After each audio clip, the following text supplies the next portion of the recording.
Well, hello everybody. Welcome back again in our program Intensive Course with us Effect Collaboration. So tonight we will learn about elliptical construction and subjunctive. First, we will learn about elliptical construction. Elliptical construction sendiri ini adalah susunan kalimat yang digunakan untuk menghindari pengulangan kata yang tidak dibutuhkan atau tidak penting dalam suatu kalimat. Jadi, kalau dalam elliptical construction itu terdiri dari dua kalimat, supaya kita tidak mengulanginya lagi di kalimat berikutnya, maka dari itu kita menggunakan elliptical construction. Nah, elliptical construction itu ada berapa jenis sih sebenarnya? Benar, ada 3 jenis. Yang pertama ada positive elliptic, yang kedua ada negative elliptic, dan yang terakhir ada contrary elliptic atau oppositive elliptic. Oke, sekarang kita masuk ke bahasan elliptical yang pertama, yaitu positive elliptic. Jadi dalam elliptical construction ini ada dua klausa atau kalimat yang dimana kalau dalam positive elliptic itu terdiri dari dua klausa atau dua bentuk kalimatnya itu harus berbentuk positive sentence. Nah, untuk positive elliptic yang pertama kita menggunakan kata to, di mana kata to ini formulanya ada subjek yang pertama plus verb one plus objek yang pertama, kemudian diikuti dengan conjunction atau kata hubung and plus subjek yang kedua plus auxiliary plus to. Contohnya seperti apa sih? Contohnya, she is a dancer and you are too. Artinya, dia adalah seorang penari dan kamu juga. Nah, dalam dua klausa itu berbunyi atau berkontekskan positif.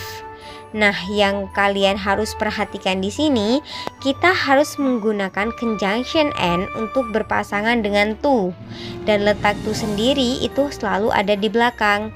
Nah, ini harus dipahami ya. Kemudian kata yang kedua kita menggunakan so. Bedanya formulanya itu ada di subjek yang pertama plus verb one plus objek yang pertama, kemudian diikuti dengan conjunction atau kata hubung and, lalu diikuti dengan so. Tetapi letak so ini sendiri ada di depan auxiliary. Jadi so dulu, baru auxiliary, baru subjek yang kedua. Contoh kalimatnya seperti apa? Contoh kalimatnya, she is a dancer and so are you. Jadi, so di sini itu mendahului auxiliary and subjek yang kedua. Kemudian, penggunaan yang ketiga dari positive elliptic ini kita menggunakan kata either. Untuk formnya sendiri ada either plus subjek yang pertama, diikuti dengan conjunction or, lalu diikuti dengan subjek yang kedua, plus verb plus objek. Jadi yang kalian harus perhatikan di sini, either ini dia berpasangan dengan conjunction or. Contoh kalimatnya, either she or you are dancer. Artinya juga dia dan kamu seorang penari. Kemudian bentuk keempat dari bentuk elliptic ini kita menggunakan both. Untuk formulanya sendiri adalah both plus subjek yang pertama, lalu diikuti dengan conjunction and, lalu diikuti dengan verb, lalu diikuti dengan objek. Contoh kalimatnya, both she and you are dancer. Bedanya jika to dan so ada di belakang, sedangkan both ini ada di depan. Maksudnya apa? Maksudnya jika to dan so ada di klausa kedua, sedangkan both sendiri dia hanya terdiri dari satu kalimat dan letak both itu ada di depan. Kemudian penggunaan yang kelima dari positive elliptic kita menggunakan both of. Seperti kata-kata pada umumnya, setelah penggunaan of pasti diikuti dengan noun atau kata benda. Jadi untuk formula both of sendiri itu adalah both of plus objek. Nah, objek ini bisa juga kita ikuti dengan object pronoun plus verb plus objek. Contoh kalimatnya, both of us are dancer. Artinya keduanya dari kami itu adalah penari. Jadi us itu adalah objek pronoun. Nah, objek pronoun ini kita sudah harus memahami terlebih dahulu ya, dan kita sudah mempelajarinya. So, sekarang kita masuk ke pembentukan elliptical yang kedua, yaitu negative elliptic. Nah, kalau untuk negative elliptic kita sendiri ada either dan neither. Nah, apa sih either dan neither? Oke, yang pertama either. Nah, untuk either sendiri rumusnya ada subjek yang pertama plus verb one plus objek yang pertama, lalu diikuti dengan conjunction and plus subjek yang kedua, lalu auxiliary diikuti dengan not plus either. Jadi untuk either, karena di sini kita menggunakannya dalam negative elliptic, kita harus menambahkan kata not di depannya. Contoh kalimatnya ada she is not a dancer and you are not either. Artinya dia bukan seorang penari dan kamu juga bukan. Jadi di sini kedua klausa ini berbentuk negatif. Kemudian yang kedua, penggunaan neither. Formulanya adalah ada dua formula sebenarnya. Oke, yang pertama itu ada subjek plus verb one plus objek bentuk yang pertama diikuti dengan conjunction and plus neither plus auxiliary plus subjek yang kedua. Kenapa neither ini tidak diikuti dengan not? Pasti ada yang bertanya seperti itu. Nah, jawabannya adalah karena neither itu sendiri merupakan gabungan dari not plus either. Sekarang kita lihat contohnya ya teman-teman. So, contohnya adalah she is not dancer and neither are you.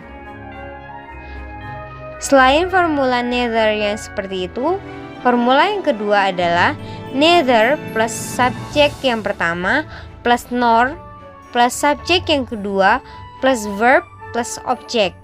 Nah, kalau tadi di positive elliptic either itu berpasangan dengan or, nah karena ini di negative elliptic neither ini berpasangan dengan nor. Jadi kalian harus ingat baik-baik ya bedanya ketika either ini ada di kalimat positif dan ketika neither ini ada di negatif. Contoh kalimatnya, neither she nor you are dancer. Tidak dia dan juga tidak kamu itu adalah penari. Jadi dua-duanya itu bukan penari. Nah, untuk negative elliptic sendiri dua klausanya itu harus berbentuk negatif. Nah, salah satu ciri kalimat negatif pasti ada kata not. Tetapi kalimat itu jika tidak mengandung kata not di dalam kalimat tersebut itu masih bisa diartikan negatif loh teman-teman. Kenapa? Itu jika ada adverb of frequency yang memang mengandung kalimat atau makna negatif. Jadi misal kalian menemukan kata seperti never, seldom, rarely, barely, hardly, few, dan lain-lain, itu menandakan bahwa kalimat tersebut merupakan kalimat negatif. Sehingga dalam penggunaan elliptiknya kita harus menggunakan either maupun neither. Oke, ini aku kasih contohnya ya ketika dia pakai either dan ketika dia pakai neither. Nah, yang pertama, I never go to Surabaya and you don't either. Atau bisa juga jika kalian mau memakai neither, maka I never go to Surabaya and neither do you. So sekarang kita masuk ke bentuk elliptical yang terakhir atau yang ketiga, yaitu contrary elliptic atau oppositive elliptic. Jadi di sini sama dengan sama-sama ada dua klausa atau dua kalimat. Kalau tadi di positif itu kedua klausanya berbentuk positif. Kalau di negatif itu kedua klausanya harus berbentuk negatif. Sedangkan di contrary elliptic namanya juga kontra, yang berarti berlawanan. Nah, ini menandakan kalimatnya ada negatif and positif. Entah itu elliptic atau kalimatnya yang positif, pasti salah satunya ada yang positif dan ada yang negatif. Dan untuk contrary elliptic kita hanya menggunakan but. Nah, untuk formulanya sendiri ada dua ya teman-teman. Entah yang pertama itu ada subject plus verb 1 plus objek yang pertama plus but plus subjek yang kedua diikuti dengan auxiliary dan diikuti dengan not. Nah, di sini ellipticalnya mengandung kata not yang menandakan bahwa ellipticalnya di sini berkontekskan negatif. Berarti kalimat yang pertama haruslah kalimat positif. Contohnya, she is a dancer, but you are not. She is a dancer ini adalah bentuk positif. But you are not itu adalah yang negatif. Kemudian formula yang kedua, apabila kalimat yang depan negatif, maka yang di belakang haruslah berkontekskan positif. Maka formnya ada subjek yang pertama plus verb 1 plus objek yang pertama plus but plus subjek yang kedua plus auxiliary. Untuk contoh kalimatnya, she is not dancer but you are. Nah, untuk tambahan kita ada not only but also. Di sini aku punya dua kalimat, yaitu she visited me last week, dan kalimat yang kedua ada she visited her classmate last week. Dalam dua kalimat tersebut yang sama adalah she visited. Maka kita menulisnya she visited not only me but also her classmate last week. Artinya, dia mengunjungi tidak hanya saya tetapi juga teman sekelasnya minggu lalu. Nah, yang perlu diketahui lagi bahwa kalau not only but also ini sifatnya adalah singular. Next, we will learn about subjunctive.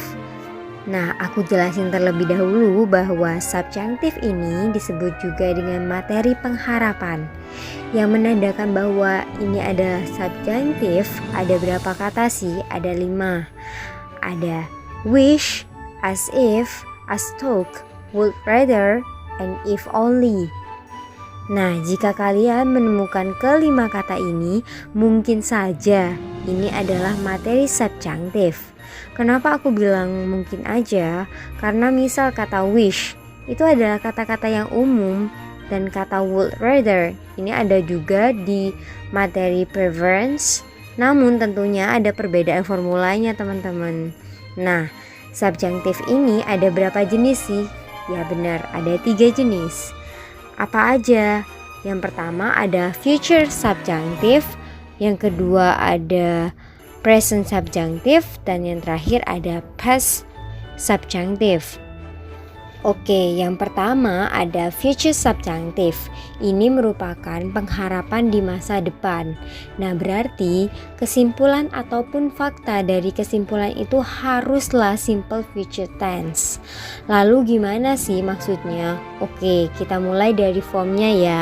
Apabila kalian bertemu dengan salah satu dari wish atau as if atau as though atau would rather atau if only. Nah, jika disandingkan dengan subjek lalu dilanjutkan dengan would atau could plus verb 1, Nah, ini adalah kalimat future subjunctive. Untuk menandakan bahwa dia adalah future subjunctive, biasanya dia ada adverb of time-nya. Misalnya kata tonight, tomorrow, soon, next day, next week, dan lain-lain. Nah, ini merupakan adverb of time yang menandakan bahwa kalimat itu merupakan kalimat future. Oke, langsung aja kita lihat ke contohnya. I wish I could come to your restaurant tomorrow. Sedangkan fakta atau kesimpulannya harus berbentuk simple future tense. Itu berarti saya berharap saya bisa datang ke restoranmu besok. Berarti kenyataannya saya itu tidak bisa datang, dan itu merupakan pengharapan di masa depan. Jadi faktanya adalah I will not come. Kemudian untuk contoh yang kedua, contohnya ada if only she would go to Surabaya with us. Artinya jika saja dia bisa pergi ke Surabaya dengan kami. Berarti kenyataannya adalah she will not go, yang artinya dia tidak bisa pergi dengan kami. Lalu kemudian jenis yang kedua ada present subjunctive yang merupakan pengharapan di masa sekarang. Sedangkan rumusnya adalah setelah kalian bertemu dengan salah satu dari wish, or as if, or as though, or would rather, or if only, diikuti dengan subjek, diikuti dengan were, or verb to. Kita tahu bahwa di were ini merupakan to be untuk past dalam konteks subjek yang jamak. Nah, khusus untuk subjunctive, walaupun subjeknya tunggal seperti I, she, he, it, dia harus tetap menggunakan were atau verb to.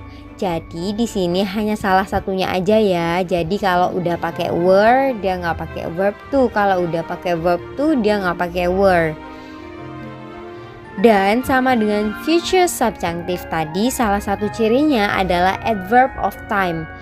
Ada kata now, right now, at this time, at this moment, atau lain-lainnya. Yang penting itu adalah adverb of time yang menunjukkan bahwa kalimat itu adalah present atau yang terjadi sekarang.